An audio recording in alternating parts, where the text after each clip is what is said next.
மொழியும் இந்த தாய்மொழியும் இன்று வசப்படவில்லை அடி. வயிற்றுக்கும் தொண்டைக்கும் உருவமில்லா ஒரு உருண்டையும் உருளுதடி.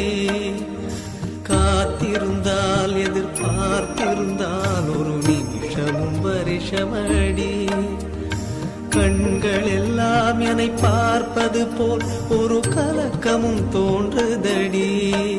இது சொர்க்கமா நரகமா சொல்லடி உள்ளபடி.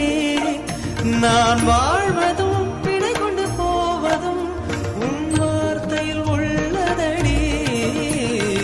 என்னவளே அடி என்னவளே எந்த இதயத்தை தொலைத்து விட்டே.